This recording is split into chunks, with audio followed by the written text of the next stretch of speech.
দেখুন, একটি প্রশ্ন করা হয়েছে, ইস্তেসকার নামাজের নিয়ম কি? ইস্তেসকা হচ্ছে বৃষ্টির জন্য প্রার্থনা, বুঝলেন? তো শুনি আমাদের দেশে অনেকে বৃষ্টির জন্য নামাজ পড়ছে, ইস্তেসকার নামাজ, কিন্তু অনেকেই সুন্নত তরিকা রক্ষা করতে পারে নাই। মূলত ইস্তেসকাটা নামাজ মূল না, মূল হচ্ছে দোয়া এবং ইস্তেগফার। এর জন্য ইমাম বুখারী যখন অধ্যায় কায়েম করছেন বুখারী শরীফে, সালাতুল ইস্তেসকা লেখেন নাই, লিখেছেন কিতাবুল ইস্তেসকা। কি লিখছেন? আর ইমাম আজম আবু হানিফা রহমতুল্লাহর মতে ইস্তেসকার নামাজে যে নামাজ পড়লো একা একা পড়তে হবে, জামাতের সাথে ইস্তেসকার নামাজ পড়া ইমাম আজমের মতে মাকরুহ। এটা কি মাকরুহ? কেউ কেউ হাদিস দেখান যে হাদিস শরীফে এসেছে ইস্তেসকার নামাজ জামাতের সাথে।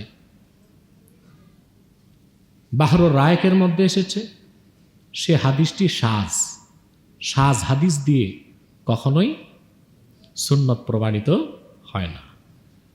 আর বদরুদ্দিন আইনি রহমতুল্লাহ যে হাদিসগুলোর মাধ্যমে ইস্তেসকার নামাজ প্রমাণিত হয় জামাতের সাথে, সে সব হাদিসকে উল্লেখ করেছেন, সহি হাদিসকে উল্লেখ করে তিনি রায় দিয়েছেন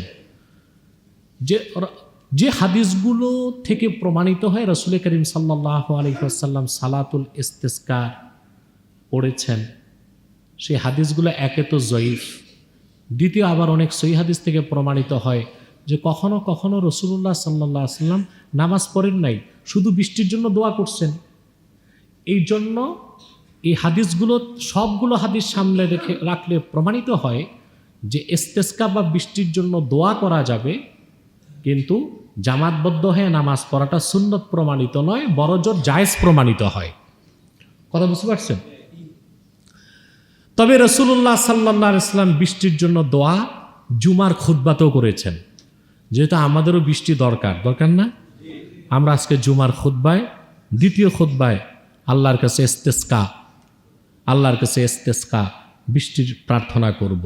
যদি তখন বুঝেন আপনারা, তো আমিন আবার মুখে বললেন না, মনে মনে আমিন বললেন। হতে পারে আল্লাহ আমাদের দোয়া কবুল করে বৃষ্টি দিয়ে আমাদের ঠান্ডা করে দিতে পারেন।